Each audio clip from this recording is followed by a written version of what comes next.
1절부터 10절까지의 말씀을 함께 봉독하겠습니다. 구약성경 274쪽 전으로 보시면 되겠습니다.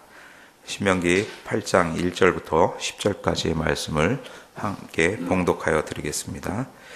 내가 오늘 명하는 모든 명령을 너희는 지켜 행하라. 그리하면 너희가 살고 번성하고 여호와께서 너희의 조상들에게 맹세하신 땅에 들어가서 그것을 차지하리라. 내 하나님 여호와께서 이 40년 동안에 내게 광야길을 걷게 하신 것을 기억하라. 이는 너를 낮추시며 너를 시험하사 내 마음이 어떠한지 그 명령을 지키는지 지키지 않는지 알려 하심이라. 너를 낮추시며 너를 줄이게 하시며 또 너도 알지 못하며 내 조상들도 알지 못하던 만나를 내게 먹이신 것은 사람이 떡으로만 사는 것이 아니요 여호와의 입에서 나오는 모든 말씀으로 사는 줄을 내가 알게 하려 하심이니라. 이 40년 동안에 내 의복이 헤어지지 아니하였고 내 발이 부르트지 아니하였느니라. 너는 사람이 그 사람을 아들을 징계함 같이 내 하나님 여호와께서 너를 징계하시는 줄 마음에 생각하고 내 하나님 여호와의 명령을 지켜 그의 길을 따라가며 그를 경외할지니라. 내 하나님 여호와께서 너를 아름다운 땅에 이르게 하시나니 그것은 골짜기든지 산지든지 시내와 분천과 샘이 흐르고 밀과 보리의 소산지요 포도와 무화과와 석류와 감람나무와 꿀의 소산지라. 내가 먹을 것에 모자람이 없고 내게 아무 부족함이 없는 땅이며 그 땅의 철이요 산에서는 동을 캘 것이라. 내가 먹어서 배부르고 내 하나님 여호와께서 옥토를 내게 주셨으므로 말미암아 그를 찬송하리라. 아멘. 기도의 자리에 나오신 성도님들을 축복하며 하나님의 풍성한 말씀의 은혜가 있기를 기원합니다. 현재 성도님들의 각자의 삶에서 부딪히는 삶의 문제들을 감당하심에 있어서 그 문제를 주신 분이 하나님이시고 그 문제를 통하여 하나님의 의도와 목적이 있음을 확신하시는 삶을 살고 계신지 여쭙고 싶습니다. 과연 그러한 당면한 문제들에 대하여 그런 상황들을 바라보면서 또한 하나님만을 전적으로 신뢰하는 그런 신앙의 삶과 걸음이 되고 계신지 한번 돌아보시기를 바랍니다. 나의 처한 상황이 어떠함에 의해 믿음이 흔들리거나 약해지거나 후퇴하지 않고 온전히 하나님이 주신 언약을 믿고 주님만을 바라고 전진하는 그런 신앙의 걸음 되시기를 바랍니다. 오늘 1절에 나오는 말씀, 내가 오늘 명하는 모든 명령을 너희는 지켜 행하라, 이렇게 말씀하시는 것이 신명기에 계속 반복되는 말씀의 중심에 있습니다. 이 말씀은 어떠한 상황 속에서도 그 말씀을 지키라는 명령이시죠. 지킬만 하니까 지키고 지키지 못할 만 하니까 지키지 못하는 그런 상황이 아니라는 것입니다. 이 말씀은, 이 모든 명령은 너희가 반드시 지켜야 되는 그런 말씀이다라는 것을 말씀해 주시고 있는 것입니다. 그 이유는 그 말씀을 지킬 때에만 택한 자들, 하나님께서 택한 자들이 살고 번성하고 그리고 하나님께서 주시기로, 언약에 의하여 주시기로 약속한 그 기업의 땅을 차지할 수 있기 때문인 것을 말씀해 주시고 있습니다. 그리고 어떠한 상황 속에서도 40년간의 이스라엘 백성들이 경험했던 광야 생활을 하게 하신 이유가 그런 하나님을 향한 마음이 있는지 어떠한지 알려 하심이다, 이렇게 말씀하십니다. 이 말씀은 저희가 살고 있는 실존의 삶에서 어떠한 모습을 하나님께 또한 드러내고 있는지를 생각해 보게 하는 그런 말씀이신 것이요. 출애굽이 중생의 삶이었다면 가나안에 향하여 가는 그 광야 생활은 성화의 삶인 것입니다. 곧 광야 생활의 그 모습은 우리가 하늘 소망을 가지고 살아가는 그 성화의 삶에 여정하고 동일시된다, 이렇게 볼 수가 있는 것이죠. 신명기 8장의 구조를 먼저 보시면 1절부터 10절까지는 그런 삶에 있어서 광야의 연단을 주신 그 목적이 있다라는 것을 알려주고 있습니다. 그 광야 생활의 연단의 기간을 주신 것은 그 연단을 주신 목적을 잘 알아서 하나님 중심으로 살 것을 말씀하시고 있다, 이렇게 볼 수 있고요. 11절부터 20절까지는 하나님을 잊지 말아라, 하나님을 결코 잊지 말아라 라는 말씀이십니다. 18절에 나오는 것처럼 내 하나님 여호와를 기억하라. 왜 이렇게 강조하고 계시냐면 세상에서 어떠한 성공, 부유와 풍요로움을 누리게 되었을 때 사람은 하나님을 찬양하고 그 주신 것을 감사하는 것이 아니라 오히려 그것으로 인하여, 받은 것으로 인하여 하나님을 잊어버리고 하나님을 무시하고 자기의 능력으로 이룬 것처럼 착각하고 교만하게 굴기 때문인 것입니다. 그래서 결코 주신 여호와 하나님을, 주신 분을 잊지 말라라는 내용을 11절에서 20절까지 말씀을 통하여 주시고 있는 것입니다. 오늘은 후반부가 아닌 전반부에 대하여 저희가 생각해 보려고 하는 것이죠. 2절에 나오는 말씀처럼 내 하나님 여호와께서 이 40년 동안에 내게 광야 길을 걷게 하신 것을 기억하라, 이렇게 말씀하시고 있습니다. 이 광야 생활을 거치는 동안 하나님을 향한 우리의 마음이 어떤지 잘 드러나기 때문에 이런 것을 통해서 깨닫게 하신다, 이렇게 볼 수가 있는 것이죠. 이 광야 생활을 거치는 동안 이스라엘 백성들이 자만과 그 자기 만족을 떠나서 모든 것이 하나님께서 주신 은혜임을 알아야 했는데 그러지 못했다는 것을 저희가 계속 말씀을 읽어오면서 알고 보고 있습니다. 이 광야 생활을 거치면서 하나님께서 바라신 것은 하나님께 완전히 의존하는 그런 삶을 살기를 원하셨고 그 훈련의 장으로서 이 광야 생활을 주셨던 것이다 라는 것이죠. 이렇게 주심으로 해서 하나님이 목적하신 것은 무엇이냐면 너를 낮추고 너를 시험하여서 너희의 마음이 어디를 향하여 있는지를 알기를 원하셨다는 것이죠. 하나님의 말씀을 지키는지 안 지키는지 알려고 광야에 연된 과정을 거치게 하셨다라는 것입니다. 그러나 실제로 이스라엘 백성들은 목이 고든 족속이어서 자기 마음대로 행하였던 그런 모습을 보았고, 또한 이스라엘 백성들을 시험하실 때 금송아지 사건이나 먹고 사는 당면한 문제들에 직면했을 때 하나님의 마음, 그 시험 테스트를 하나님의 마음에 흡족하게 이렇게 통과하지 못했던 것을 보게 되는 것이죠. 그런 부분에 안타까움이 있습니다. 우리의 삶은 어떤지 한번 돌이켜 생각해 보셔야 될 것이다 라는 것이죠. 우리가 당면하는 문제들, 먹고 사는 의식주의 문제들에 당면했을 때 과연 우리의 마음은 온전히 하나님만을 향하여 있는지, 아니면 당면한 것의 문제에 부딪혀서 우왕좌왕했는지 생각해 보셔야 할 것이다 라는 것이죠. 이렇게 광야에서 낮추시고 배고프게 굶주리게 하셨을 때 하나님께서는 하나님의 사랑을 이렇게 표현하신 것이죠.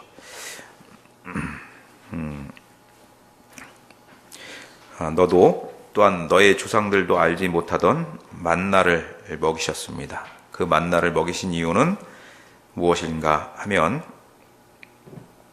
3절에 나오는 것처럼 너를 낮추시며 너를 줄이게 하시며 또 너도 알지 못하며 내 조상들도 알지 못하던 만나를 내게 먹이신 것은 사람이 떡으로만 사는 것이 아니요 여호와의 입에서 나오는 모든 말씀으로 사는 줄을 내가 알게 하려 하심이니라, 이렇게 말씀하십니다. 과연 우리는 이 말씀을 읽고 이 말씀을 듣고 있는 이 순간에 과연 사람이 떡으로만 사는 것이 아니라 여호와의 입에서 나오는 모든 말씀으로 사는 줄을 그렇게 고백하시는 그런 삶이 되시기를 바랍니다. 이 말씀은 사람이 자기의 노력으로 인하여 사는 것 같지만 자기의 노력으로 인하여 사는 것이 아니라 모든 것이 하나님으로부터 공급됨으로써 산다라는 것을 알라고 하시는 말씀인 것입니다. 이 말씀은 모든 것이 하나님으로부터 온 것임을 알고 하나님 중심으로 살아라, 이렇게 명령하시는 것입니다. 과연 이 말씀을 받은 우리는 하나님께서 모든 것을 부여해 주시고 그러므로 해서 하나님 중심으로 살고 있는지 한번 생각해 보셔야 할 것입니다. 이 말씀은, 이 3절의 말씀은 신약에서 40일의 금식 기간을 거치고 주님께서 광야에서 시험 받으실 때 이 신명기 말씀을 인용한 말씀으로 그 특별한 관심과 중요성이 있습니다. 아담과 하나님께서 아담을 창조하셨던 에덴의 그 풍성함 속에서도 아담은 테스트를 통과하지 못했고요. 이 출애굽 이후에 가나안을 향하여 가는 광야 생활을 했던 육적 이스라엘도 하나님을 흡족하게 하지 못했던 것을 저희는 보고 있습니다. 육적 이스라엘은 실패했지만 주님은 하나님의 말씀에 이 단순한 권위로 그 시험을 통과하시는 것을 보게 됩니다. 누가복음 4장 4절에도 말씀에 이렇게 기록되어 있습니다. 예수께서 대답하시되 기록된 바 사람이 떡으로만 살 것이 아니라 하였느니라. 사탄의 시험을 받을 때, 테스트를 받을 때, 미혹을 받을 때 주님께서는 이렇게 말씀하시지 않았습니다. 내가 하나님이고 그 하나님인 내가 사람으로 지금 왔다. 그렇기 때문에 내가 어떤 사람이고 어떤 능력을 가진 사람이다.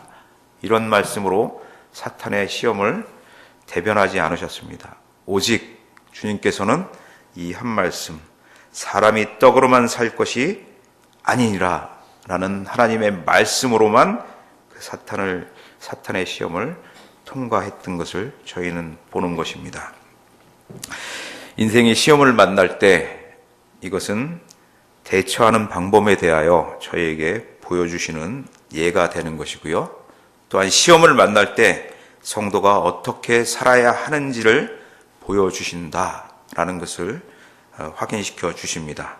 광야의 시험을 당면하게 될 때 사람이 떡으로만 사는 것이 아니고 여호와의 입에서 나오는 모든 말씀으로 사는 줄을 저희는 알고 신앙의 걸음을 걸어가야 하겠습니다. 그런 은혜가 있기를 기원합니다. 이것은 이 말씀에 담겨있는 또한 깊이와 충만함과 능력을 우리가 보다 더 잘 알아서 그로 인하여서 하나님만을 믿고 하나님께 감사하며 살아가는 그런 삶이 되어야 한다라는 것을 말씀해 주시고 있습니다. 우리는 실존의 삶에서 많은 문제들에 봉착합니다. 그럴 때 그 시험 받을 때마다 어떻게 대처하고 계시는지 한번 생각해 보셔야 할 것입니다. 나의 능력으로 허둥지둥하면서 결과도 없는 그런 행동으로 무엇인가를 해결하려고 하지는 않는지, 주님께서 그 시험을 이기셨던 것처럼 주님도 말씀으로 이기셨다라는 것을 잊지 마시고 힘을 얻기를 바랍니다. 이렇게 온전히 하나님께 의지하면서 살 때 4절의 말씀처럼 이 40년 동안에 내 의복이 헤어지지 아니하였고 내 발이 부르트지 아니하였느니라, 이렇게 말씀을 통하여서 어떻게 하나님께서 그 생활 광야의 기간을 통하여 보호하셨고 지키셨는지를 알려주시는 것입니다. 의복과 신발을 끊임없이 만들 수 있도록 그 재료를 제공하셔서 헤어지지도 않게, 그리고 발이 부러뜨지도 않게 돌보셨다라는 것입니다.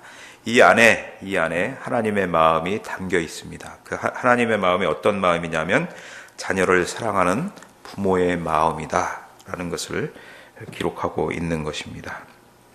5절의 말씀처럼 너는 사람이 그 아들을 징계한 같이 내 하나님 여호와께서 너를 징계하시는 줄 마음에 생각하고, 이렇게 말씀하시죠.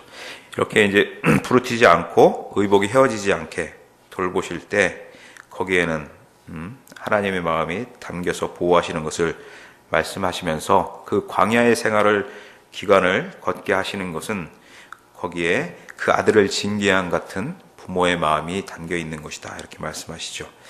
자녀가 잘못된 것을 알고 잘못된 길로 갈 때 부모는 매를 들어서라도 바른 길로 가게 하시죠. 그때 부모님의 마음이 편해서 매를 드는 것이 아니라는 것입니다. 한 인격체가 온전한 인격체로 성장하기를 바라는 그런 희망이 담겨 있는 그런 계도인 것처럼 이 광야의 연단을 통하여서 세상적인 것, 육적인 것에 치중하지 말고 정말 바르게 하나님이 명령하신 그 모든 규례와 율례를 지키며 행하는 그런 삶을 살게 하시기 위해서 드시는 그런 채찍이라는 것입니다. 광야의 연단이 나쁜 경향성과 나쁜 버릇을 버리고 고치게 해서 악한 영향력으로부터 구해주게 한다라는 것이죠. 여기서 이제 우리는 하나님의 사랑이 사랑하는 자들의 신체적인 의식주에만 이런 것만 충족시키는 것이 아니라 사랑하는 자들의 도덕적이고 영적인 그리고 인격적인 그런 교제까지 충족된다라는 것을 알게 해주시는 것을 보게 되는 것입니다.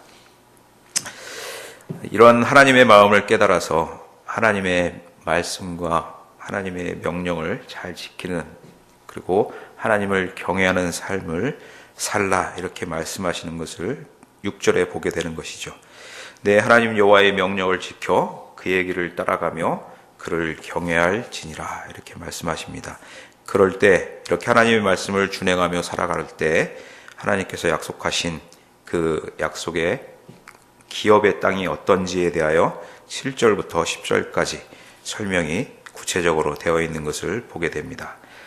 내 하나님 7절에서 보시면 내 하나님 여호와께서 너를 아름다운 땅에 이르게 하시나니 그것은 골짜기든지 산지든지 시내와 분청과 샘이 흐르고 밀과 보리의 소산지요 포도와 무화과와 석류와 감람나무와 꿀의 수산지라. 내가 먹을 것에 모자람이 없고 내게 아무 부족함이 없는 땅이며 그 땅의 돌은 철이요 산에서는 동을 갤 것이라. 내가 먹어서 배부르고 내 하나님 여호와께서 옥토를 내게 주셨으므로 말미암아 그를 찬송하는 그런 땅이라라는 것이죠. 그 땅은 풍요로움이 있는 땅이고요. 이 풍요로움이 있다라는 것은 7절의 말씀처럼 농사에 적합한 땅이다. 부족함이 없는 땅임을 또한 8절에서도 보게 되는 것이죠. 이 땅은 하나님의 나라 안에 있을 때만 보장받는 땅인 것을 알려줍니다. 9절의 말씀을 통하여서 볼 수 있듯이 구약시대에는 이랬지만 신약시대에는 저희가 소망하는 새하늘과 새 땅의 그 상징을 나타내주고 있다 이렇게 볼 수가 있습니다.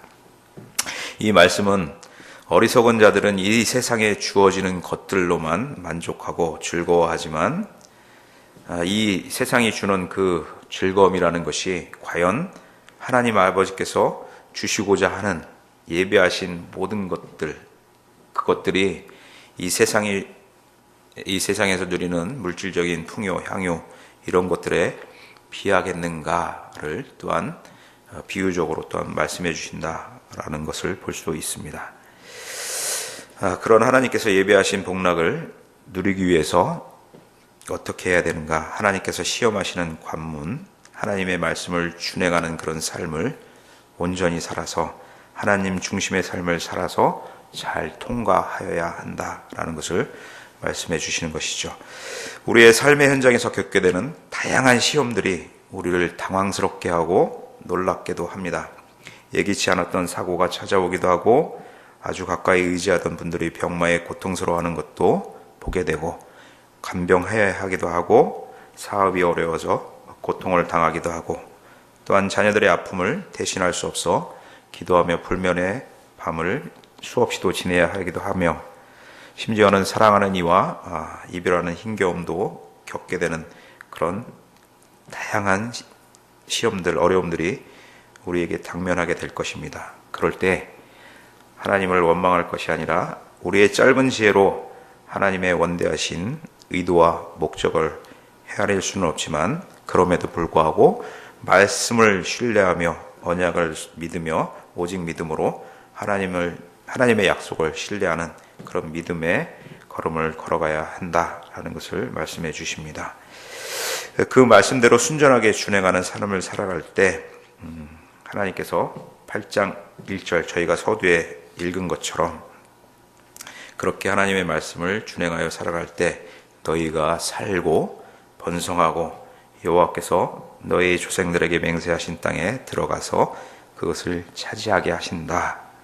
하나님께서 광야에 연단을 주신 것, 우리의 삶 속에 실존의 삶 속에 시험을 주시는 것, 문제들을 주시는 것들은 그 하나님의 의도와 목적이 있어서 주시는 것이다 라는 것을 잊지 말고 하나님만을 소명하며 살아가는 그런 귀한 삶이 되어야 하겠습니다. 출애굽한 후에 이스라엘 백성들에게 광야의 시험은 배고프고 굶주리는 그런 고통의 시기이기도 했지만 이 시기는 또 다른 면에서 보면 정말 하나님의 사랑과 보호를 철저하게 받고 누렸던 남다른 기회였다라는 것입니다. 마찬가지로 나의 신앙 여정을 걸어갈 때에도 그리고 어떠한 신앙 여정을 걸어가면서 당면하게 되는 여러 가지 상황들, 문제들 속에서도 하나님의 남다른 보호와 은혜 속에서 있는 것이다. 하나님의 의도와 목적이 있다라는 것을 믿으시면서 하나님만을 의지하고 견고하게 이겨나가시기를 바랍니다. 이 광야 시기에 하나님의 큰 은혜, 노예였던 땅에서 출애굽하고 홍해를 건너게 하시고 광야에서 생명의 생수와 만나 그 메추라기를 먹이시고 의복과 신발이 헤어지지 않게 하셨던 그 은혜를 누렸던 이스라엘 백성들을 향하여 볼 때 저희는 아쉬움을 가지게 됩니다. 그것은 하나님께서 주신 은혜가 얼마나 귀한 것인지 알지 못하고 제대로 누리지도 못했던 것을 보게 되는 것이죠. 과연 우리의 신앙은 지금 그 구약의 이스라엘 백성들의 신앙보다 나은지 한번 여쭙고 싶습니다. 정말 하나님께서 더 분명한 진리를 알려주셨음에도 그것을 제대로 누리고 계시는지 여쭙고 싶은 거죠.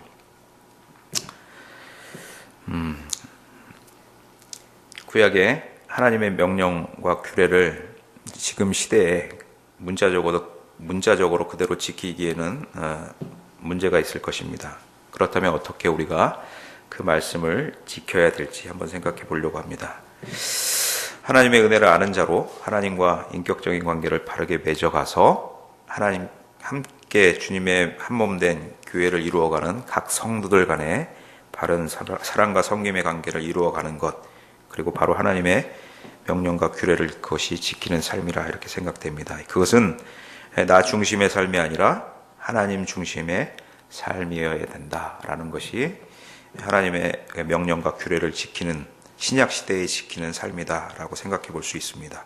이 부분에 대하여 사도 바울 선생님께서는 고린도후서 1장 9절의 말씀을 통하여서 이렇게 말씀하고 계시죠.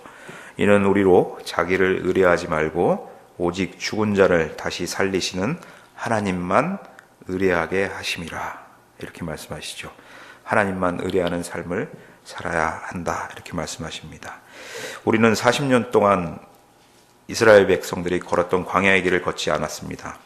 그렇지만 훈련을 통한 연단은 동일하게 지금도 주어진다는 것을 알고 오직 주님만을 의뢰하며 살아서 광야의 시험을 잘 통과하여 하나님께서 주시고자 하는 땅을 받아 누리는 그런 성도의 귀한 삶이 되어야 하겠습니다. 하나님 나라의 모습이 또한 하나님의 나라의 모습이 저와 여러 성도님들을 통해서 이 땅에 어떠한 모습으로 구현되는지도 잘 드러내서 참된 교회로 또한 든든히 세워져 가야 할 것입니다. 그러기 위해서 각자에게 주어진 연단의 시기를 주님만을 신뢰하는 삶으로 잘 이겨내어서 예비된 하늘의 복을 풍성하게 누리시기를 기원합니다. 기도하겠습니다. 하나님 아버지, 모든 성도님들이 각자의 삶에서 하나님의 테스트를 받을 때 그 연단의 의도와 목적을 하나님께서 가지고 계시다는 것을 알고 겸손과 신실함으로 주님의 명령과 규례를 잘 지켜 주님의 몸된 교회를 부르심의 한 소망 안에서 든든히 세워가는 귀한 사역을 잘 감당하는 삶 살게 하여 주옵소서.